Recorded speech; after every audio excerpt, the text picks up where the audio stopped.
ये जो आज की बैठक है जिसमें डीके शिव कुमार जी, बंधु तिर्की जी और भूपेश बघेल जी आ रहे हैं और सभी जो कैंडिडेट्स हैं उनसे मिलेंगे और उनको बताएंगे कि उनको खास सतर्क रहना है इस चुनाव के अंदर, क्योंकि इलेक्शन कमीशन के ऊपर किसी को भरोसा नहीं है।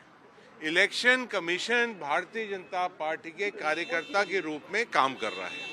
आपने देखा इस पूरे चुनाव के अंदर, यही नहीं लेकिन चाहे वो बंगाल हो चाहे दूसरे प्रदेश हो, कि इलेक्शन कमीशन ने पूरे उसके अंदर गड़बड़ी करी है और जिस तरह का एक जो भी कोई कंप्लेंट जाती थी उसके ऊपर कोई कार्रवाई नहीं करते थे। आज ये बैठक है और दूसरी बात ये आती है कि जिस तरह के एग्जिट पोल्स आए हैं उसके बारे में आप जानते हैं। दो बात कहना चाहूँगा इसमें। नंबर एक बात कि लोकसभा का चुनाव हुआ था, उस लोकसभा चुनाव के अंदर जितने भी एग्जिट पोल वाली कंपनी है, एक्सेस है और ये सी वोटर और जितनी भी कंपनियां हैं, इनने कहा था कि 430 सीटें आने वाली हैं। 400 पार का नारा इनने दिया था और आई कितनी? 250 तक नहीं पहुंच पाए, मेजॉरिटी नहीं मिल पाई।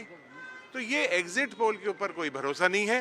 ये एग्जिट पोल इसलिए कर रहे हैं कि इसके ऊपर प्रेशर रहे, अफसरों के ऊपर प्रेशर रहे, कैंडिडेट्स जो हैं दूसरी पार्टी के उनके ऊपर प्रेशर रहे, इसलिए ये कर रहे हैं। आप लोगों का असेसमेंट क्या है? पार्टी का असेसमेंट क्या है? आप जीत का दावा भी कर रहे हैं और कंप्लेन भी कर रहे हैं, दोनों में से एक ही होगा।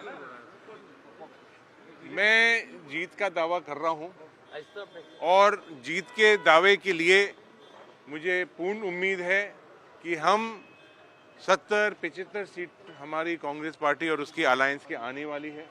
और मैं कंप्लेन भी साथ साथ कर रहा हूं कि जिस तरह का इनने माहौल बनाने की कोशिश करी है, जो चुनाव के अंदर मारापीटी हुई है हमारे कैंडिडेट्स के साथ, पार्टी कार्यकर्ताओं के साथ जो मारपीट हुई है, उस पर कोई भी एक्शन इलेक्शन कमीशन ने नहीं लिया। चुनाव खत्म हो गया, सामान के दाम भी मैंने बता दिया कि हम मानते हैं कि अलायंस जो है कांग्रेस पार्टी के साथ साथ जो अलायंस है उसके अंदर हमें 70 और 75 सीट के आसपास मिलने की उम्मीद है। चुनाव खत्म हो गया, सामान के दाम भी फिर बढ़ना शुरू हो गए। जी, चुनाव खत्म हो गए, सामान के दाम भी बढ़ना शुरू होंगे, सिलेंडर वगैरह। ये तो देखो, हम जनता के सामने एक बहुत बड़ी कठिनाई आने वाली है। पेट्रोल और डीजल मेरी उम्मीद से 200 रुपये पहुंचेगा। गैस सिलेंडर 2 और 2,500 होने वाला है। हर चीज महंगी होने वाली है। अभी तक सिर्फ सरकार ने इसको बढ़ाया नहीं था क्योंकि चुनाव थे। आप देखिए 4 तारीख को, अभी आज बाई इलेक्शन भी हो रहे हैं, वहाँ 3 या 4 दिन के अंदर जो हालत होने वाली है वो जनता अपने आप देखने वाली है। और जिसने थोड़े बहुत लोगों ने जिसको भारतीय जनता पार्टी को वोट दिया होगा वो खुद ही सोचेंगे कि हमारा वोट हमने किस पार्टी को दे दिया। पवन खेड़ा के केस में क्या बोल रहे हैं? पवन खेड़ा को बेल मिल गया है। देखिए, हम तो बहुत बहुत धन्यवाद देते हैं उच्चतम न्यायालय को कि उनने पवन खेड़ा जी को बेल मिली है।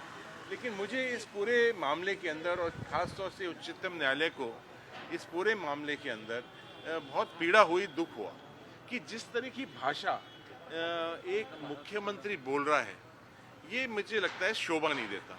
और आसाम के मुख्यमंत्री, जो आसाम के जो लोग हैं, यहाँ एक कल्चर है आसाम का, आसाम शांतिप्रिय लोग हैं, उनको तहजीब है, क्या वो उनको बोलना चाहिए।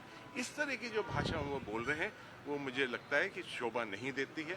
और ये जो भाषा है ये दर्शाता है कि फ्रस्ट्रेशन कितना है, इतने नाराज हो रहे हैं। तो कहना चाहिए था उनको, सीधा ये कहना चाहिए था कि आपने कोई बात रखी है, आपने कोई इल्ज़ाम लगाए हैं, तो उसके ऊपर हम जांच करा लेंगे।